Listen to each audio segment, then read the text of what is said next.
그 말이 무슨 뜻인지 알겠어요. 우리가 직접 관리하면 형제들 사이에 불필요한 분란도 줄일 수 있고요. 그런데 남편들은 뭐라고 할까요? 그러니까 우리가 먼저 남편들을 설득해야지. 남자들은 단순해서 우리가 여우같이 잘 구슬리기만 하면 쉽게 넘어오잖아. 그런데 이 일을 진행하려면 우리 셋이 다 함께 같은 목소리를 내야 해요. 남편들이 서로 다른 의견을 내기 시작하면 일이 복잡해질 거예요.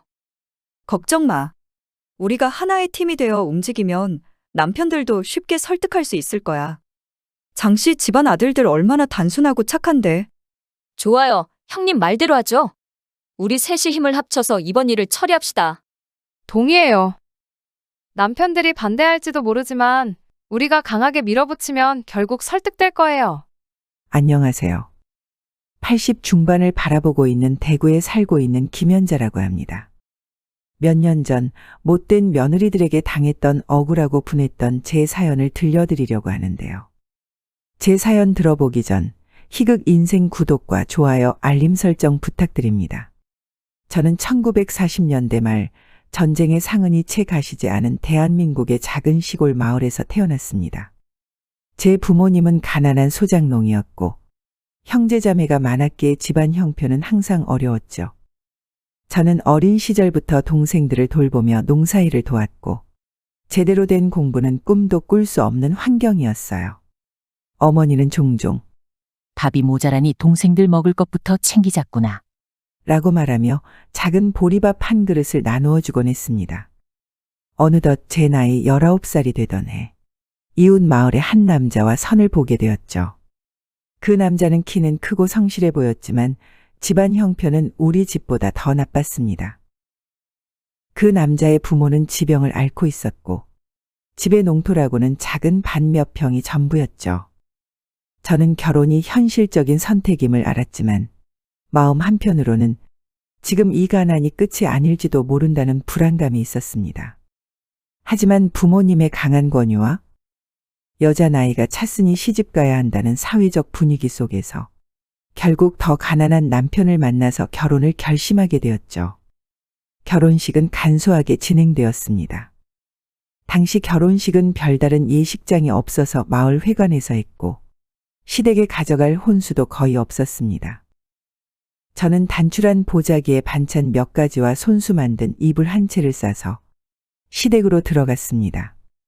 시댁에 도착한 첫날 저는 시어머니로부터 우리 집에는 먹고 살 돈 한 푼도 없으니 네가 밥벌이를 해야 한다.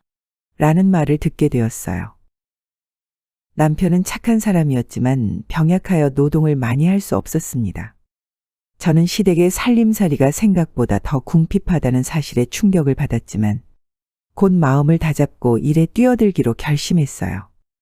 그때부터 저는 고된 시집살이가 시작되었습니다. 새벽부터 밭에 나가 일을 하고 집에 돌아와서는 시부모와 남편의 식사를 챙겨야만 했어요.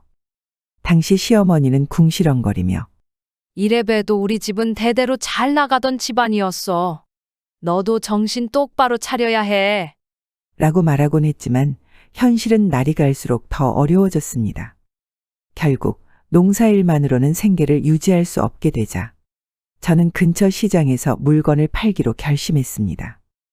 처음엔 마을에서 기른 채소를 가져다 팔았지만 팔리는 양이 적어서 많은 수익을 내기 어려웠죠. 그래서 저는 생각을 바꾸어 시장의 새벽 장터에서 도매로 물건을 사다가 직접 소매로 팔기 시작했습니다. 시장에서 일하는 것은 쉽지 않았습니다. 장마철에는 비를 맞으며 하루 종일 장사를 했고 한겨울에는 손이 얼어붙어도 물건을 나르며 버텨야 했습니다. 아이고, 현자씨. 오늘 같은 날은 그냥 집에서 쉬지. 이 비바람에 무슨 장사를 한다고 나왔어? 아줌마, 집에서 쉬면 밥이 나와요? 우리 집 애들은 오늘도 밥을 먹어야 사는걸요. 그래도 몸이 상할까 걱정돼서 하는 말이야. 요즘 애들도 학교 다닌다며? 그 돈은 다 어디서 나서 되냐? 그러니까 더 열심히 벌어야지요. 오늘 나물값이 좀 괜찮아서 다 팔면 큰애 학비는 해결될 것 같아요. 그 열심은 내가 알아준다만 비 오는 날은 손님이 없어. 오늘은 그냥 접고 들어가. 오늘 같은 날도 장사해야 비 오는 날 찾는 손님이 생기는 법이지요. 옆집 큰아들네 김치찌개 집은 오늘 장사 잘 된다 하대요? 그 집에서 반찬으로 나물 몇 가지 쓰는 거 알죠? 방금 전에 사가셨어요. 정말 억척스럽다. 억척스러워. 그렇게 나물 팔아봐야 얼마나 남겠다고.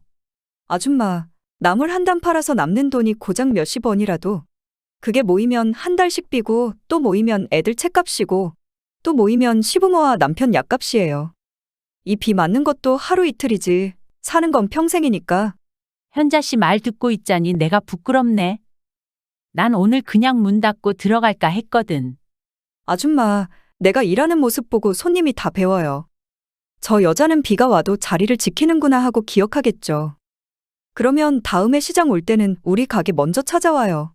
처음에는 사람들이 손가락질하며 저 여자, 시집살이 못 이겨서 나와서 일하나 봐. 라고 수군거렸지만 저는 그 사람들의 말에 전혀 개의치 않았습니다. 오히려 내 가족을 먹여 살리기 위해서라면 뭐든 해야지 라는 생각으로 눈물을 삼키며 일을 계속했습니다. 그렇게 열심히 하니 드디어 사람들이 인정을 해주더군요. 저는 시장에서 차츰 신뢰를 쌓아갔어요. 김연잔의 물건은 좋다. 믿고 살 수 있는 가게라는 평판이 생기기 시작했죠. 특히 사람들의 마음을 얻은 것은 제 정직함과 성실함이었다고 자부할 수 있답니다. 물건이 잘못되었을 때는 직접 찾아가서 사과를 했고 신선한 물건만 팔겠다는 원칙을 지켰어요. 하루하루의 작은 성공이 모여 시댁의 빚을 갚고 조금씩 생활이 나아지기 시작했습니다. 어느덧 아들도 셋이나 낳았고 시댁의 빚을 다 갚고 나서는 더더욱 일을 열심히 해야 했어요. 남편은 여전히 몸이 약했고 자식들이 아들이 셋이나 있으니 생활비는 더욱 필요했기 때문이죠. 저는 새벽부터 저녁 늦게까지 일하며 자식 셋을 키워냈습니다. 특히 자식들에게는 너희는 꼭 공부해서 나처럼 고생하지 말아야 한다. 는 말을 자주 했습니다. 저는 시장에서 번 돈을 아끼고 또 아껴서 아이들의 학비로 사용했습니다. 그렇게 악착같이 젊은 시절부터 시장에서 고생하며 일을 한 덕분에 아들 셋의 학비뿐만 아니라 아들들의 결혼 자금도 마련할 수 있었습니다. 자식들 모두 대학을 졸업하고 하나씩 결혼을 할 때가 되자 저는 평생 모아온 돈을 공평하게 나누어 결혼 자금을 대주기도 했죠. 물론 영감 죽고 난 후 노후에 써야 할 노후 자금은 통장에 고이 모셔놓은 제 아들들에게는 비밀로 하고 있었답니다. 어머니, 저희 결혼 자금 때문에 걱정하지 마세요. 저랑 제 아내가 알아서 마련할 수 있어요. 걱정은 무슨 걱정이야? 내가 너희들 학비 대준 것도 그것 때문인데. 너희 셋 다 결혼할 때는 내가 공평하게 해줄 거니까 신경 쓰지 마. 어머니, 저희는 충분히 벌고 있으니까 그냥 형제들끼리 서로 돕고 싶어요. 어머니 돈은 쓰지 않으셔도 돼요. 얘들아, 내가 시장에서 이 고생을 왜 했겠니? 너희들 다 키워서 학비 대주고. 이제는 결혼할 때까지 돕고 싶은 게 내 마음이야. 너희 아버지 돌아가시고 나서 내가 혼자서라도 버틴 이유가 바로 이거지. 어머니, 저는 결혼할 때 그냥 간소하게 하려고 했어요. 돈 많이 드는 결혼식은 원치 않아요. 어머니, 평생 저희만 바라보고 사셨잖아요. 이제 그만 쉬셔도 돼요. 저희가 다 알아서 할게요. 간소하게 하든 크게 하든 그건 너희 마음이지. 하지만 결혼 자금은 세 형제들 모두에게 똑같이 줄 거야. 그게 우리 가족의 룰 아니겠니? 누구 하나 더 주거나 덜 주면 형제들끼리 마음이 상할 수 있잖아. 그리고 내가 시장에서 벌어온 돈이지만 이 돈은 다 너희들 몫이야. 내가 쓰려고 모은 게 아니야. 너희가 결혼해서 행복하게 잘 사는 걸 보는 게 내 가장 큰 기쁨이고 보람이지. 저는 무엇보다 제 자부심은 제가 이뤄놓은 자산이 아니라 아들들 사이의 우애였습니다. 어릴 적부터 형제들은 서로 돕고 의지하며 자랐고 저는 그 모습을 보며 내가 잘 키웠구나라는 생각에 뿌듯해했습니다. 세 형제는 성인이 되어서도 형제 간의 정을 잃지 않았죠. 결혼하기 전까지 매년 명절이 되면 세 형제는 가족들과 함께 모여 웃고 떠들며 즐거운 시간을 보냈답니다. 저는 이런 우리 가족의 화목한 모습만 봐도 마음이 따뜻해졌습니다. 그러나 아들들이 하나 둘 결혼하기 시작하면서 며느리들이 집안에 들어오기 시작하더니 이런 화목했던 상황이 조금씩 달라지기 시작했어요. 겉으로는 며느리들이 서로 잘 지내는 듯했지만 속으로는 남겨진 재산 문제로 미묘한 긴장감이 도는 걸 느낄 수 있었으니까요. 우리 시어머니 참 대단하지, 동서. 젊으실 때부터 그렇게 시장에서 고생하시고 아들 셋을 다 대학까지 보내셨다니까. 그러게요. 그래서 재산도 꽤 모아두셨다면서요? 시장 상권도 아직 시어머니 소유라던데. 맞아요. 형님들도 다 알고 있죠? 시어머니가 아직 시장에 몇 개 점포를 가지고 계시잖아요. 그런데 어머님이 그거 다 어떻게 나누실지 고민하고 계신 것 같더라고요. 아, 그렇구나. 그런데 솔직히 말해서 형제들끼리 우애가 좋긴 한데 나중에 재산 문제로 틀어질까 걱정되긴 해. 우리 남편은 큰아들이니까 당연히 더 받을 줄 알았는데 시어머니는 공평하게 나누겠다고 하셨더라고. 저도 비슷한 걱정했어요. 어머니는 늘 공평함을 강조하시잖아요. 그런데 재산 문제는 다르죠. 공평하게 나누면 저희도 좋지만 그게 꼭 형제들한테 좋은 일은 아닐 수도 있어요. 맞아요. 그래서 요즘 우리 남편이 조금 예민해졌어요.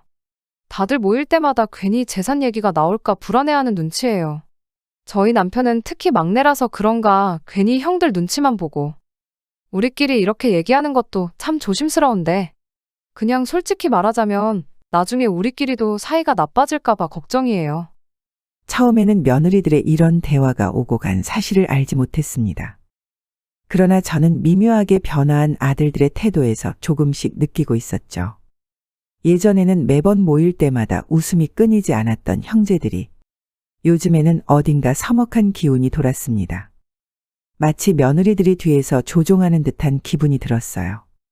계속 이런 찝찝한 기분이 든 어느 날 저는 장남 영수를 조용히 불러 물었습니다. 영수야, 요즘 형제들끼리 무슨 일 있는 거 아니냐? 아니에요, 어머니. 그런 일 없어요. 내가 너희 새 키우면서 한 번도 누구 편들지 않았지? 공평하게 하려고 노력했어. 그런데 요즘 너희들 얼굴 보면 그게 잘못된 건가 싶기도 하다. 아니에요, 어머니. 우리가 더 잘할게요. 어머니는 걱정하지 마세요. 그날 밤 저는 잠자리에 누워 생각에 잠겼습니다. 평생을 자식들을 위해 헌신했지만 이제는 그 자식들 사이에 금이 가는 듯한 기분이 들었습니다. 내가 잘못한 걸까? 아니면 이게 다 자연스러운 건가? 저는 자꾸만 밤마다 이렇게 혼자 중얼거리게 됐답니다. 자꾸만 무슨 일이 없다고 했지만 걱정되는 마음에 추석 때 며느리들이 함께 모여 차를 마시고 있을 때 저도 조용히 거실로 갔습니다. 얘들아, 다들 차 마시고 있었구나. 나도 같이 앉아도 되겠니? 그럼요, 어머니. 이리 앉으세요. 따뜻한 차 한 잔 드릴게요. 요즘 너희 시동생들 뭐 좀 이상하지 않니? 예전 같지가 않아 보여서 말이야. 어머니, 그런 말씀은 왜 하세요? 저희 남편들 사이 정말 좋은데요? 맞아요, 어머니. 형제들끼리 우애가 얼마나 좋은데요. 지난번에 우리 남편이 큰형님 집에 놀러 가서 하루 자고 오기도 했어요. 그래? 그런데 내 눈에는 왠지 어색해 보이더라. 명절에는 빠지지 않고 자주 모였는데 이번에는 다들 바쁘다고만 하고. 혹시 너희들끼리 무슨 얘기 오갔니? 아, 아니요, 어머니. 저희끼리 그런 얘기는 전혀 없었어요. 그냥 다들 요즘 일이 바빠서 그럴 거예요. 신경 쓰실 일 아니에요. 그렇다면 다행이지. 그런데 내가 이렇게 물어보는 이유는 형제들 사이에 괜히 틈이 생기면 안 되니까. 나는 새 아들들 우애 하나 믿고 평생을 살았는데 요즘은 왜 이렇게 마음이 불안한지 모르겠어. 어머니, 걱정 마세요. 우리 남편들 사이엔 아무 일도 없어요. 그저 요즘 일이 많아서 자주 못 보는 것뿐이에요. 그리고 형제들 사이에선 돈이나 재산 문제로 다툴 일이 절대 없어요. 다 어머니가 잘 키우셔서 그렇죠. 맞아요, 어머니. 저희끼리도 얘기하지만 남편들 사이에는 예전처럼 아무 문제 없어요. 그저 바쁜 시기일 뿐이에요. 그래. 그럼 됐다. 너희들 말대로라면 내가 괜한 걱정을 했나 보구나. 어머니, 저희 남편들끼리 농담으로 서로를 놀리면서도 결국에는 서로 아껴요. 그런 형제들 사이에 무슨 틈이 있겠어요? 네, 어머니. 저도 동서들과 종종 연락하며 잘 지내고 있어요. 어머니가 걱정하실 필요 없어요. 그렇게 저는 평소대로 매일 아침 일찍 일어나 시장으로 나가 물건을 정리하고 사람들과 웃으며 인사하며 손님들을 맞이하려고 노력했어요. 하지만 자꾸만 자식들 관계에 고민이 깊어져서 이런저런 실수를 하게 됐어요. 현자 씨, 오늘 새로 들어온 무 봤어? 값도 싸고 질도 좋더라. 우리도 좀 가져다 팔면 좋을 텐데. 어? 뭐라고 했어, 박 씨? 무 말이야, 무? 새로 들어온 거. 어디 아파? 평소랑 다르게 정신이 없네. 아, 그래? 미안해. 요즘 잠을 잘 못 자서 그런가 봐. 내가 좀 정신이 없네. 그날 오후에도 저는 물건 값을 계산하는 중에 실수를 하기 시작했습니다. 평소 같으면 한 번에 정확하게 계산하던 물건 값도 잘못 계산하고 손님에게 잘못된 거스름돈을 주기도 했죠. 옆에서 지켜보던 상인들이 다시 한 번 물었습니다. 현자 씨, 정말 괜찮아? 무슨 일 있는 거 아니야? 이런 실수는 처음 보는 것 같아서. 괜찮아, 괜찮아. 내가 그냥 잠깐 정신이 팔렸나 봐. 고맙네, 박 씨. 저는 대수롭지 않게 넘기려 했지만 마음 한편에서는 제 스스로도 이상하다는 생각이 들었습니다. 머릿속이 맑지 않고 어딘가 흐릿한 느낌이 계속됐죠. 며칠 뒤 겨울이 깊어지면서 시장의 길은 얼어붙어 미끄러웠습니다. 저는 평소처럼 가게 앞을 정리하려고 빗자루를 들고 나갔습니다. 하지만 이날은 다르다는 것을 느꼈습니다. 발밑이 불안정하고 정신이 흐려져 걸음걸이가 평소 같지 않았습니다. 그러다 갑자기 제 발이 미끄러지면서 뒤로 넘어졌습니다. 쾅! 소리와 함께 저는 그대로 바닥에 주저앉았습니다.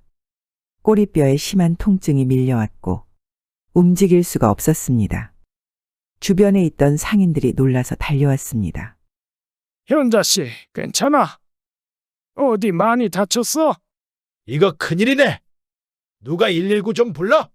괜찮아. 내가 좀 일어날게. 그냥 잠깐 미끄러졌을 뿐이야. 하지만 저는 고통스러워하며 일어날 수 없었습니다. 동료 상인들은 저를 부축해 일으키려 했지만 꼬리뼈 쪽 통증이 너무 심해 결국 구급차를 불러야 했습니다. 구급차를 타고 병원에 도착한 뒤 엑스레이 검사까지 마쳤습니다. 그 뒤 의사와 진료실에서 대화를 나누게 되었습니다. 의사는 결과를 보며 심각한 표정으로 저에게 설명하기 시작했어요. 할머니, 검사 결과가 나왔습니다. 꼬리뼈가 골절되셨습니다. 이 경우 최소한 몇 주간 침상 안정이 필요합니다. 특히 연세가 있으셔서 빠른 회복을 위해 입원 치료를 받으시는 것이 좋습니다. 아이고, 의사 선생님. 입원이라니요? 나는 그럴 수 없어요. 장사도 해야 하고 내 가게도 지켜야 하는데. 할머니, 지금은 장사가 문제가 아닙니다. 꼬리뼈는 앉거나 움직일 때마다 큰 압력이 가해지는 부위입니다. 만약 제대로 쉬지 않으시면 더 심각한 문제가 생길 수 있습니다. 특히 고령이신 경우에는 골절이 더 오래 걸리고 합병증도 생길 수 있습니다. 그래도 입원은 안 돼요. 내 가게는 누가 봅니까? 직원이 있긴 해도 내가 없으면 장사가 안 돼요. 손님들도 나만 찾는다니까요. 제가 이해합니다, 할머니. 평생을 일하셔서 가게가 얼마나 소중한지 알 것 같아요. 하지만 지금은 건강이 우선입니다. 이 상태로 계속 움직이시면 나중에는 더 큰 수술이 필요할 수도 있습니다. 그러면 장사는 더 오랫동안 못 하시게 됩니다. 그래도 나한테는 장사가 전부예요. 나 없이는 안 돌아가요. 우리 가게는. 할머니, 가게도 중요하지만 할머니가 건강해야 가게도 계속 운영할 수 있는 겁니다. 지금은 며칠이라도 누워서 쉬셔야 합니다. 할머니가 무리하시면 오히려 가게에 더 큰 피해가 갈 수 있어요. 이게 다 내 잘못이지. 요즘 정신이 없어서 이런 실수를 했나 봐. 내가 미끄러지지 않았더라면. 할머니, 이건 누구의 잘못도 아닙니다. 사고는 예기치 않게 일어나는 겁니다. 중요한 건 지금부터 회복하는 거예요. 할머니가 건강하게 다시 시장에 나가시려면 잠시 쉬어가는 시간이 필요해요. 저는 결국 병원에 입원하게 되었습니다. 의사는 꼬리뼈 골절로 인해 거동이 불편해졌으며 한동안 침대에서 움직이지 말아야 한다고 설명했습니다. 아들들과 며느리들이 병실에 모였습니다. 어머니, 왜 이런 일이 있었어요? 왜 미끄러운 데서 조심하지 않으셨어요? 내가 괜한 걱정을 하다가 그랬나 봐. 요즘 계속 신경이 쓰이는 일이 많아서 정신이 없었어. 어머니, 무슨 걱정이 그렇게 많으세요? 저희 다 잘 살고 있는데 왜 그러세요? 글쎄, 너희들 사이에 뭔가 이상한 기운이 도는 것 같아서 내가 괜한 걱정인가 싶기도 하고. 어머니, 그런 생각하지 마세요. 형제들 사이엔 아무 문제 없어요. 요즘 일 때문에 다들 예민해서 그럴 뿐이에요. 동서들도 다들 어머니 걱정 안 시키려고 조심하고 있어요. 어머니, 이제 시장 일도 그만하시고 그냥 저희 곁에서 편히 쉬세요. 이제 저희가 어머니를 모실 차례예요. 저는 결국 평생을 일궈온 가게를 나가지 못하고 병원에서의 생활을 시작했습니다. 아들들과 며느리들은 제 병간호를 번갈아가며 했습니다. 겉으로 보기에는 모두 잘 지내는 듯했지만 저는 여전히 마음이 불안했습니다. 자식들 사이에 돈 문제로 갈등이 생기지 않기를 바라는 제 간절한 소망은 여전히 제 마음을 무겁게 했습니다. 병원에 입원한 지 어느덧 3주가 넘어갔습니다. 골절 부위가 나이 탓에 쉽게 낫지 않았고 의사도 계속 입원을 권장했습니다. 몸은 병원에 있었지만 마음은 계속 시장에 있었죠. 그리고 무엇보다 집에 중요한 서류들이 있어서 제 마음은 더 불안했답니다.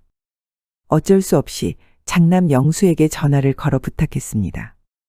영수야, 엄마다. 네, 엄마. 몸은 좀 어떠세요?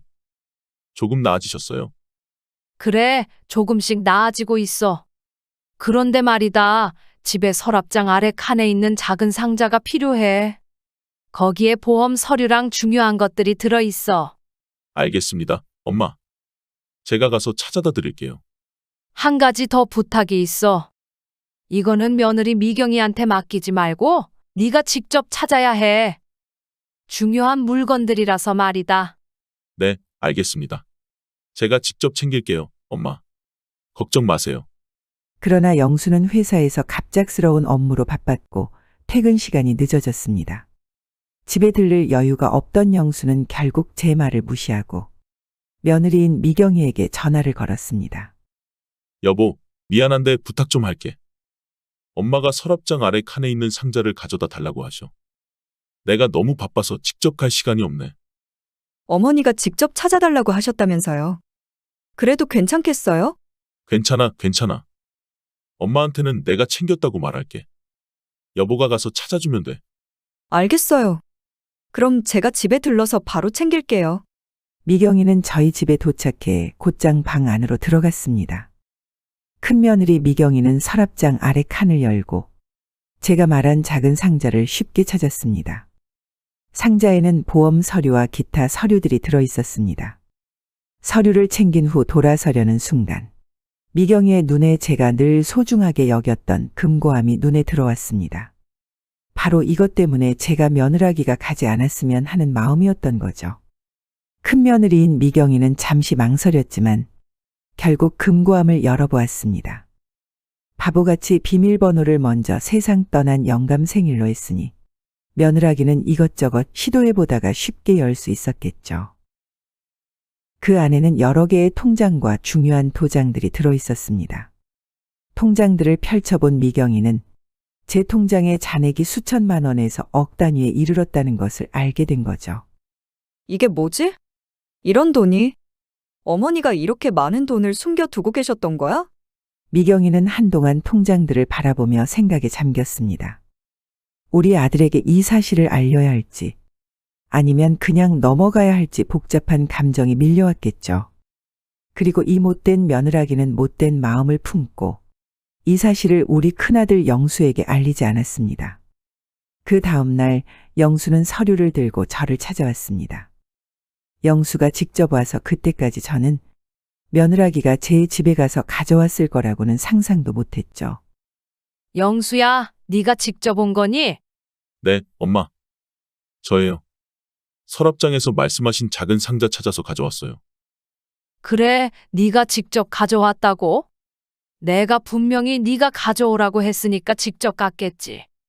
그나저나 바쁜 거 아니었니? 아니에요, 엄마. 바쁘긴 했지만 엄마가 중요한 서류라고 하셔서 직접 챙겨왔어요. 오랜만에 집에도 들를 겸 다녀왔습니다. 그래? 네가 직접 서랍 열고 상자 찾았다고. 그 안에 뭐가 들어 있었는지 기억나니? 네, 기억나요. 보험 서류 몇 장이랑 공책에 적힌 메모들이 있었어요. 저도 다 확인했습니다. 저는 잠시 말을 멈추고 영수의 얼굴을 바라보았습니다. 평소 꼼꼼한 성격의 영수였지만 오늘은 무언가 찜찜한 느낌이 들었습니다. 그래, 그렇다면 다행이구나. 그런데 내 방에 있는 금고함은 안 건드렸지? 금고함이요? 그걸 제가 왜 건드려요, 엄마? 엄마가 중요하게 생각하는 건데 건들지 말아야죠. 그래, 알았다. 네가 직접 가져왔다니 다행이구나. 그렇게 저는 아들이 직접 서류를 가져다 줬다고 착각하고 있을 때 영수는 며느리에게 고마움을 표현하고 있었답니다. 여보, 요즘 많이 피곤할 텐데 정말 고마워. 엄마를 이렇게 신경 써줘서. 괜찮아요. 어머니가 빨리 회복하셔야 우리도 마음이 편하죠. 그렇지. 그런데 엄마가 나한테 묻더라. 내가 정말 직접 서랍을 열고 서류를 가져왔는지. 어머니가요? 뭐라고 했어요? 내가 직접 가져왔다고 했지. 엄마도 그 말에 안심하시더라고. 여보, 아무튼 정말 고마워. 내가 신경 못 써서 미안한 마음이 컸는데 당신이 대신 다 해줘서. 우리가 서로 돕는 거죠. 어머니께는 그게 중요하니까요.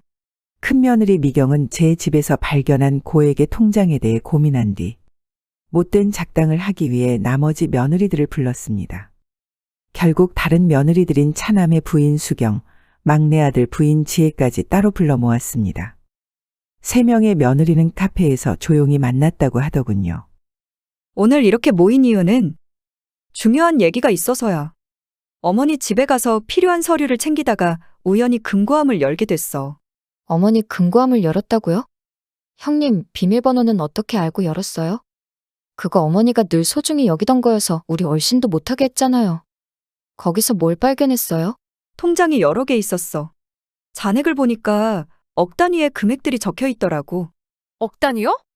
어머니가 그렇게 많은 돈을 숨겨두셨단 말이에요? 우리한테는 전혀 그런 말씀이 없으셨는데. 그 돈을 대체 왜 숨기고 계셨던 걸까요?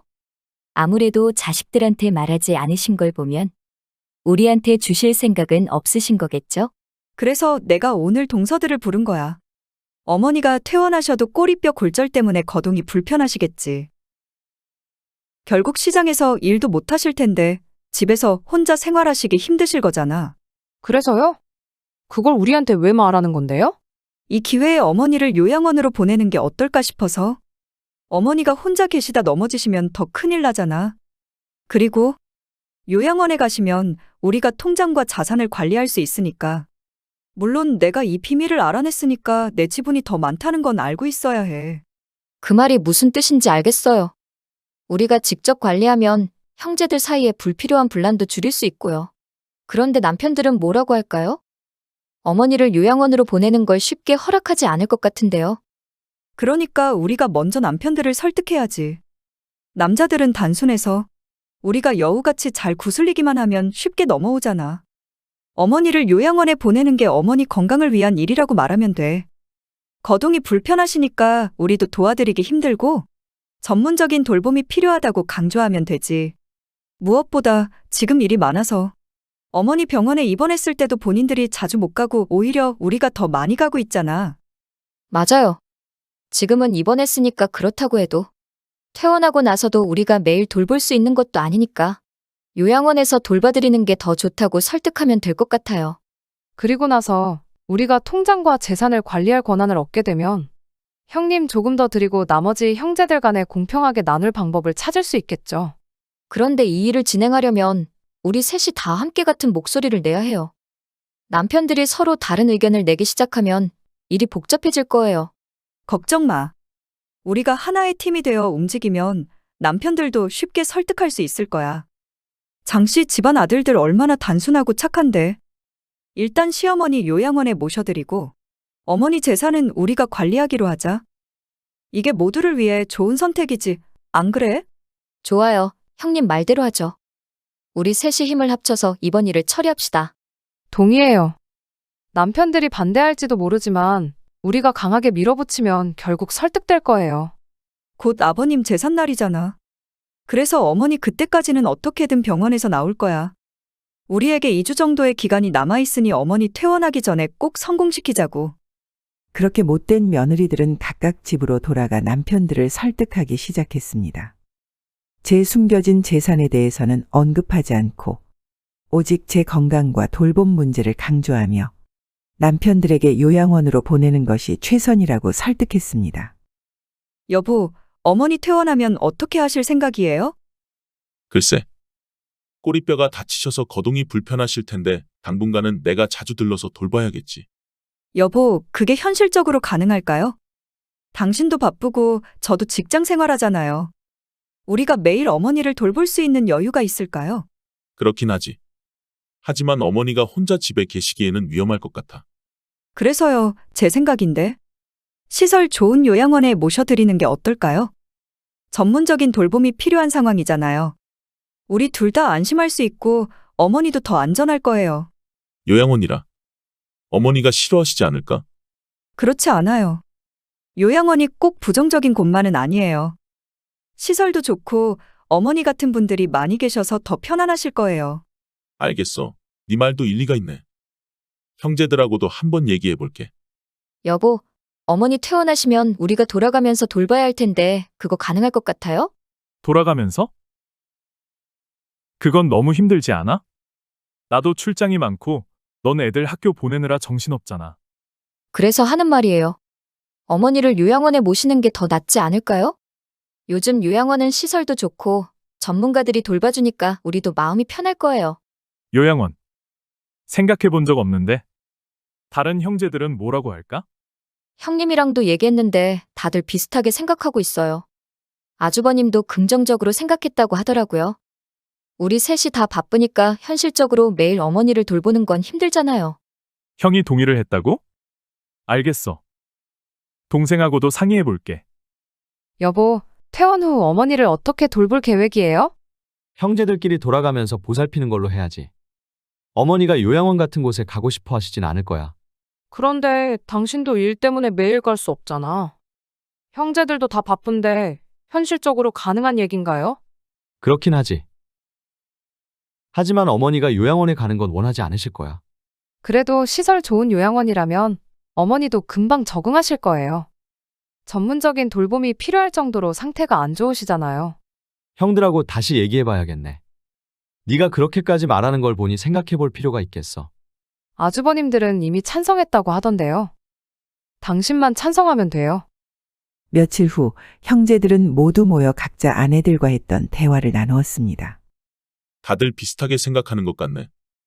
어머니를 돌보는 게 현실적으로 어려울 것 같아. 맞아. 우리 셋 다 일이 너무 바빠서 돌아가면서 돌보는 건 불가능할 것 같아. 형들이 그렇게 생각한다면 나도 동의할게. 그렇다면 요양원에 모시는 게 맞는 방향인 것 같아. 좋은 곳을 알아보자고. 그렇게 2주가 지나고 저는 영감 제삿날을 맞아 병원에서 퇴원 후 집으로 돌아왔습니다. 걸음걸이가 불편했기에 집이 참 아늑하면서도 조금은 지치기도 했죠. 우리 아들들은 오랜만에 한자리에 모였고 며느리들은 분주하게 제사상을 준비했습니다. 제사가 끝나고 가족들이 모여 앉자 큰아들 영수가 조심스럽게 입을 열었습니다. 엄마, 오늘 아버지 제사도 잘 치르고 오랜만에 가족들이 다 모였네요. 그런데 엄마 퇴원하시고 나서 생각을 좀 해봤어요. 뭐 생각했는데? 엄마도 이제 연세가 있으시고 꼬리뼈도 다치셔서 거동이 많이 불편하시잖아요. 그래서 우리가 돌보기에도 쉽지 않을 것 같아서 좋은 요양원을 알아보는 게 어떨까 싶어서요. 뭐라고? 내가 요양원에 가라고? 영수야, 너가 갑자기 왜 그런 소리를 하는 거냐? 엄마, 우리도 엄마 걱정이 돼서 그러는 거예요. 요양원이라면 안전하고 전문가들이 돌봐줄 수 있으니까요. 맞아요, 엄마. 우리가 돌아가면서 돌보는 것도 현실적으로는 어렵잖아요. 저도 출장도 많고 집에서도 일이 많아서요. 내가 여태껏 너희들 공부시키고 결혼까지 시켰는데 이제 와서 나보고 짐작처럼 요양원에 가라니? 나는 시장에서 평생을 보냈고 내 삶의 터전은 그곳이야. 집에서 내가 혼자 있을 수 없다고 해도 시장에 나가면 내 집이나 다름없어. 어머니, 저희도 어머니를 위해서 하는 말이에요. 어머니가 혼자 계시다가 또 넘어지시면 어떡해요?